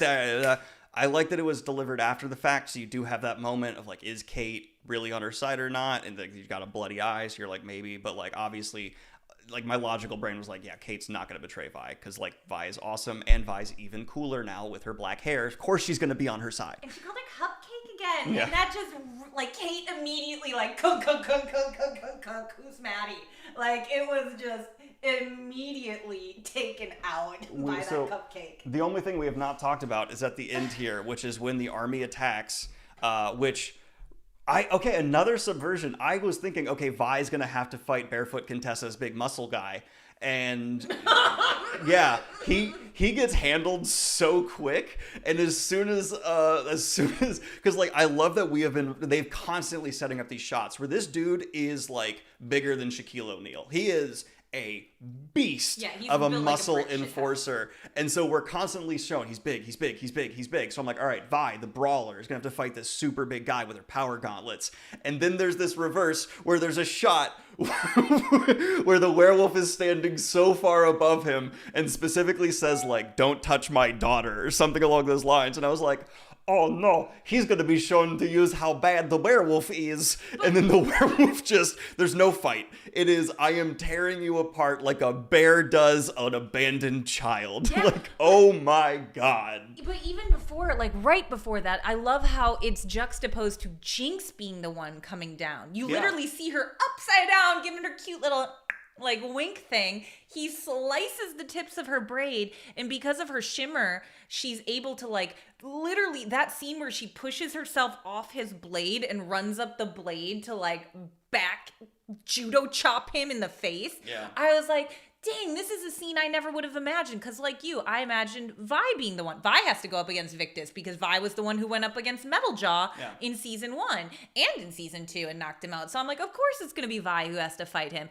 No, it's Jinx, slippery little eel Jinx. And when those darn braids of her catch her down, and then Vander comes in, and then Vander's like, big Papa Bear here. Like, oh my gosh, I was like, Rictus, you so dead, baby. I'm so sorry. Well, I did have a moment where I was like, okay, because Kate doesn't get like seriously hurt. I think she's just like knocked to the side or something. And so I was like, she's going to shoot him in the head. And that's going to be like her fully I'm turning moment. And then all of a sudden there's that like, and I was like, oh no, this is going a different direction.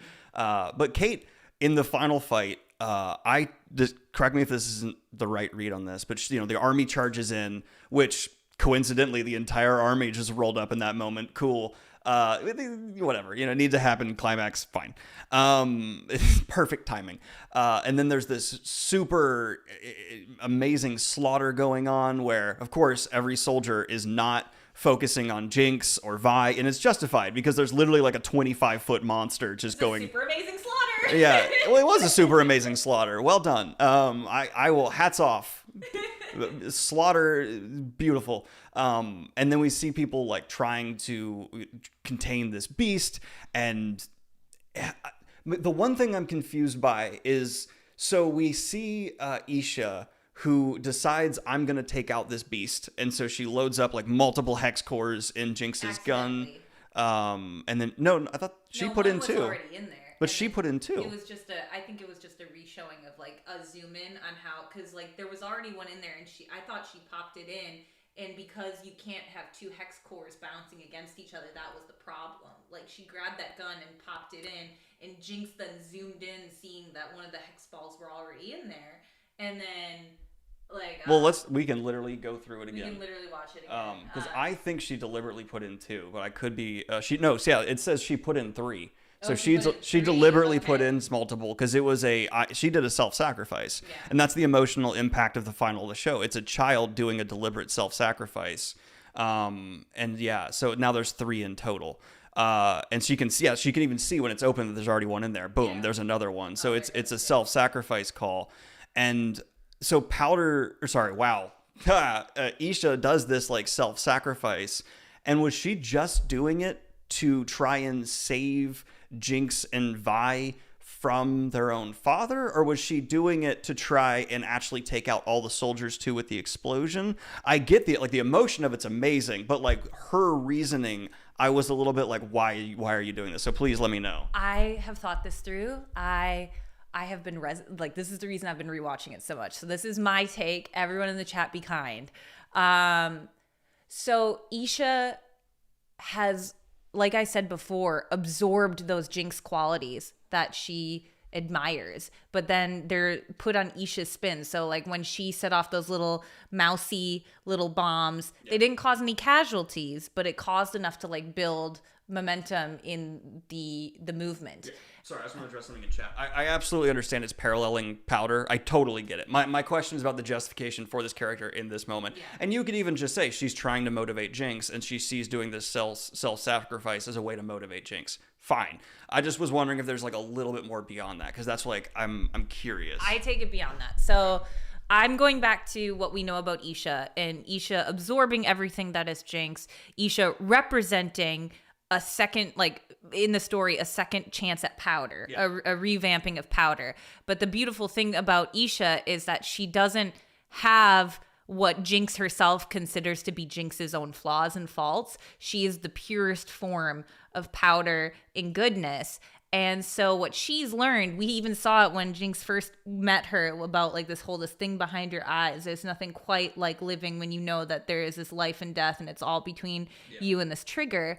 And so Isha, while living with her, has decided, she goes off and embodies the form of Jinx as a rebel fighter, and she shows up, she holds that torch up and gets people to do things. Isha is the movement now, and so when she sees the person that she idolizes, more than this movement, more than anything else, when she sees the person that she idolizes, who's not only physically injured, but emotionally wrecked and devastated, clearly this giant Papa Bear Warwick figure is out of control. There's no saving her. Her idol sister is down. They're in the middle of a war zone. And the only thing that she knows that she can do, and she sees an opportunity to do it, is to save the people that she loves. Yeah. And that includes not only Jinx for me, but the people that Jinx cares about and the movement that she represents, is that Warwick would destroy everything. Warwick, as he is unleashed, murders Zaunites and Piltoverans alike, and it's not even his fault. Like he's literally been built to be triggered by this, and so you can almost see him crying these tears of magma and like begging for a release of like, and so she does the one thing that she knows she can do, which is save the people and the idea that she believes in, which is what Jinx was fighting for originally. She is saving everything, and she goes in there and does that, and that makes all sorts of sense because we've seen Isha do that with Rictus. She literally jumps at the biggest figure that she can go at. When she's at the Vander Memorial, she jumps onto Rictus, the big old 80-foot hulking whatever. And so she goes for what she knows is the source, even if she's so little she can't do it. But she does the one thing. And that's why at the end, when you see that little pow and she's like crying as she goes to it to make the self-sacrifice, because she knows she's doing what in her mind Jinx would have done, the representative and the figure of Jinx would have done, even if Jinx herself can't do it right now. And I think that's what she's supposed to be representing, not just as like a save my friend. It's saving everything. Well, yeah, I think it's kind of an answer to like all of the above. She obviously did want to save Jinx. I also think she wanted to put that beast out of its misery. I don't think she was like. I think she is shown a lot to also very much so care about this father figure. She comes in on the hug, so I don't think in any way it's purely protecting Jinx, because she also would have a protective instinct of this other guy. I think you're right. It's about the movement. It's also kind of forcing Jinx's hand, and it's also a very justifiably, as complex as it is, like childlike way to view things, where it's like, I'm gonna get you to get there. And I don't know, to me, like it's one of those moments where you can take the most negative lens to possible and try and pull it apart, but I think in terms of like the emotions the show is building, it absolutely hits, and they are no way they're gonna keep her Isha alive. I've seen a couple people in chat mention that. No, she's dead. They will not do that. That'll be one of the characters who stays dead. I would be amazed if they even try to bring her back in some kind of undead capacity, because like in the no one stays dead sense of the show, because to me that would undercut a lot of what they've built in the second act. But I just want to answer this real quick. I already have. Yep. The backstory for the Black Rose, he's not watching it. Yeah, I'm sorry. I'm not watching it just because I'm going in with virgin eyes. Yeah. Do you mind if I quick respond to you? Sure. What you said there? I think that Isha, when we were talking about saving the movement, and you were saying saving Vander, saving her friends, saving all these things that she represents, and then this to me is going to be how we get Jinx's story, Jinx's narrative to the place it needs to be, because Jinx as Powder was very she lacked confidence, she lacked this security in her skin as a child, and then Jinx as Jinx has all this trauma and her schizophrenia, and then now after all of this has been done, I think she's going to find a way to channel this, and that Jinx will be able to come out, but it'll have some restraint because of that connection and that relationship and what she learned through Isha. She is gonna go, in my head, a version of Scorched Earth, but I think because that's what emotionally we're setting up to be justified, is you literally killed a child on screen. The most of the audience's response is "Rah!" And so I think what's going to be different is Jinx is going to take that empathy that she reignited from the Powder version of herself that she thought she lost, and combine it with the effectiveness and the delivery that Silco cultivated in the Jinx character, and then having those two forces come together to really go for whatever needs to happen in the Act 3. I think that's what Isha's purpose is going to be, is just really honing that chaotic Jinx manic pixie girl sort of thing, and directing it and fueling it into one thing. And I think that's going to be the finality of Act 3. Yeah, and God, Act 3 is going to be brutal, because as someone earlier in chat quoted, if you think this is going to be a happy ending, you're not paying attention. Okay, so final things. I'm probably going to be wrong, but final predictions. I'm going to ask you, and this is how we're going to end the video, who do you theorize will die in the final act? Goodness. I haven't really thought of it that way. Purely theories, no spoilers, just us thinking. I don't know if I necessarily have... Oh, I'm not scowling. That's my thinking face. Sorry. Yeah, I don't necessarily know if I think... I'm not really been focusing on the deaths, so I don't have an answer for you ready off the top of my head. I've been thinking more in the terms of what narratively makes sense for where people should end up. for me, Jinx will be leaving Piltover in my head. That's what I think. But I obviously could be totally off base on it. But to me, in my head, it makes sense that this place doesn't fit her. Zaun and Piltover itself are debating, are you a Zaunite? Are you a Piltoveran? The same way Jinx has been, are you Powder or are you Jinx? And I think a world itself, a city, a backdrop that is built on being one or the other is what is causing conflict for Jinx herself, like, because she's choosing one or the other. And I think in order for Jinx to be a whole person, she needs to leave that feeling of, am I one or the other? So that's all I've really thought about in terms of the ending. My theory on the ending is, I actually agree with you. Jinx will be leaving. I think Jinx will be leaving because Vi will sacrifice herself to save Jinx. Really? I think that's because Vi has failed Jinx at pivotal moments. She has hit her as Powder. She has, betrayed her turncoat. She has not been there. And I think the final moment is her going to be showing her that she still believes in Powder. Not Jinx, Powder. And that she's going to do the sacrifice to get her out. I'm probably wrong, but it's where my brain went, and whereas it feels like Vi's character is headed, because Vi's character also is set up to now have Caitlyn be heartbroken if she dies, which will be in line with a lot of the sadness of the show, but also motivate Caitlyn to then be the best version of a leader she could be, because she'd want to live to Vi's memory. That's my theory. Can I give you my thoughts on Vi and Sure. Vi's arc? So as I'm thinking about what you said for what Vi is going to be doing, in my head, what narratively makes sense for Vi is Vi grew up as Vander's daughter. Vander pretty much raised her in those formative years to where she became a teenager. And so for her, she started out wanting to be this bastion for Zaun and fighting for Zaun, just like Vander and her mom. Bastion, I picture the little robot. I know, I did too. And so she wanted to be this bastion for Zaun, like a figure, just like Vander. And then now she's lost and she doesn't know what to do. And I think Vi's character has always wanted to be this like fighting figurehead, sort of like what her sister is now. And that's where that kind of conflicting feeling comes during this Act 2 moment. I think for Vi, perhaps the best thing she can do is go back to becoming the position that Vander originally was, which was like a head of the underground that like helps to navigate those kind of roads between Piltover and Zaun. I think Vi is going to take a position and trying to do what's good and what should have been done, the vision that her mom, her father figures, like her father figure Vander, and then even Silco himself had for Zaun being an independent place. And then with Caitlyn now being a part of the council, having gone through the martial law, having gone through the occupation of Noxus, will somehow reach a point where she's going to try to work, now that her and Kate are kind of equals in that sense and in positions of power, they'll be able to create this sort of balance between the two, because I don't think you'll ever get one where they're one whole city. They will always be two separate cities.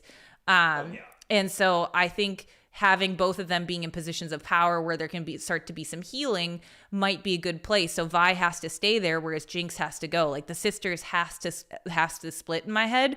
And I think this is going to be Vi and Caitlyn now trying to build the life and vision that their parents had, that Vi's parents had for this independent but like functioning Zaun. That narratively makes sense for me, where she's going to not be a figurehead per se, but she's going to like Vander ran the last drop down in the lanes.